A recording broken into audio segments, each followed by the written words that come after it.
Shalom, selamat siang, salam sejahtera dalam kasih Tuhan kita Yesus Kristus. Bertemu kembali dalam kesempatan ini untuk kita sama-sama belajar tentang firman Tuhan. Firman Tuhan dalam 1 Samuel ayat 17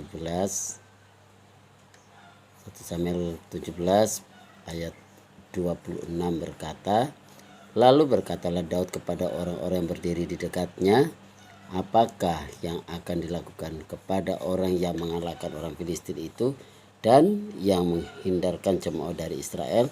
Siapakah orang Filistin yang tak bersunat ini sampai ia berani mencemoohkan barisan daripada Allah yang hidup?"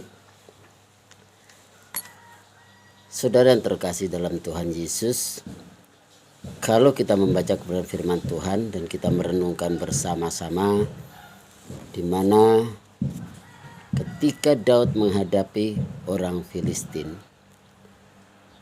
banyak hal yang terjadi di mana Daud menghadapi berbagai macam tantangan, masalah. Orang-orang Israel diperhadapkan dengan berbagai macam ejekan dan hinaan dari orang-orang Filistin. Bagaimana dengan kehidupan kita di hari-hari ini? Orang-orang percaya, umat-umat Tuhan, gereja-gereja Tuhan menghadapi situasi yang tidak jauh beda dengan keadaan yang dihadapi oleh orang Israel saat itu. Dengan kekuatan kita tidak bisa mengatasi apa yang terjadi di hari-hari ini. Sebab kita tidak tahu kapan dan waktunya di mana suatu masalah itu datang dalam kehidupan kita. Terlebih maraknya wabah yang terjadi membuat umat-umat Tuhan, orang-orang percaya seringkali menghadapi suatu masa kekhawatiran, ketakutan, bahkan kecemasan dalam hidupnya.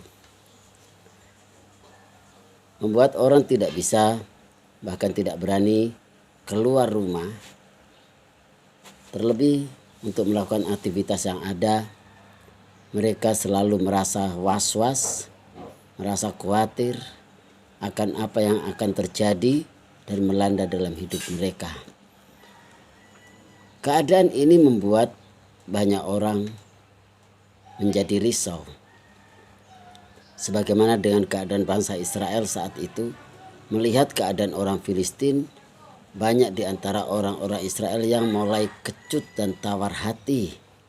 Namun Tuhan memakai Daud.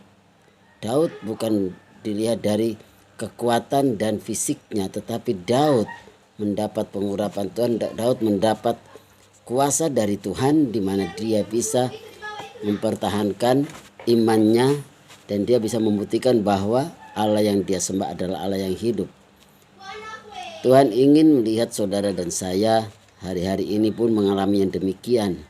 Yang terjadi dalam kehidupan kita saat ini sedang berada di masa-masa di mana saudara dan saya sedang menghadapi dilema.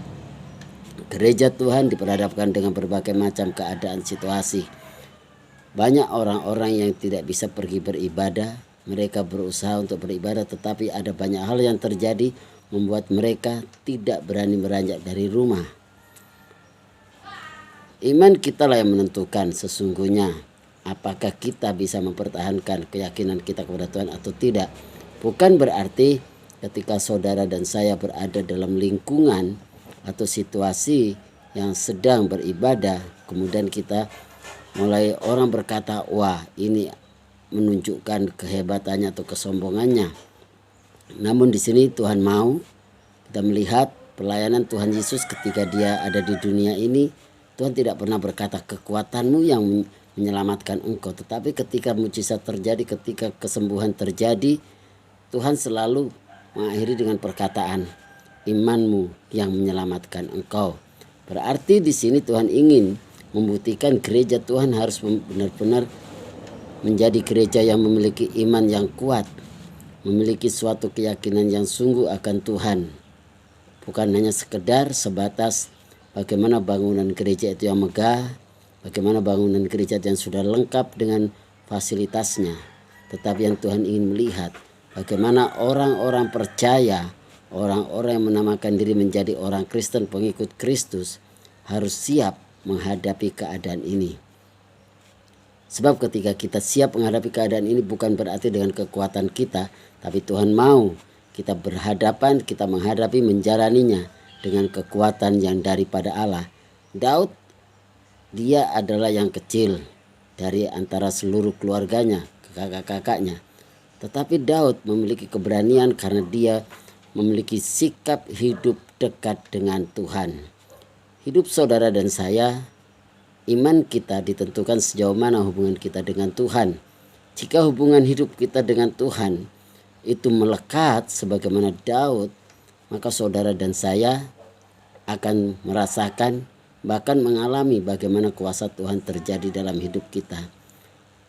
Iman kita bertumbuh bukan ketika kita menghadapi masa-masa yang sukacita, bukan hanya sebatas kita menghadapi masa-masa yang bahagia, tetapi justru iman kita akan dipacu ketika saudara dan saya menghadapi masa-masa di mana saudara dan saya diperhadapkan dengan keadaan yang seperti ini, di mana keadaan ini menghimpit orang-orang percaya, menghimpit semua umat Tuhan di seluruh dunia. Inilah yang Tuhan maksudkan, agar saudara dan saya bertindak dengan hikmat dari Tuhan, bertindak sesuai dengan kebenaran firman Allah. Ketika saudara dan saya mengutamakan Tuhan, bukan kekuatan kita yang bermain di dalamnya, dan bukan kepintaran kita, tetapi Tuhan mau kuasa Tuhan yang di atas segala kehidupan kita. Mengutamakan Tuhan dalam hidup kita itu adalah hal yang terpenting. Sesibuk apapun, Tuhan mau saudara dan saya belajar mengutamakan Tuhan. Tuhan mau saudara dan saya lebih mengasihi Tuhan dimanapun saudara dan saya berada yang dapat memantau siaran ini. Kiranya Tuhan terus memberkati kita semua yang ada di hari-hari terakhir ini. Mari lebih mendekatkan diri kepada Tuhan dan selalu ada dalam hadirat Allah.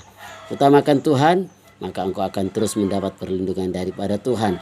Kiranya firman Allah pada kesempatan ini akan terus boleh membawa saudara dan saya mengalami hidup berkemenangan di dalam Tuhan.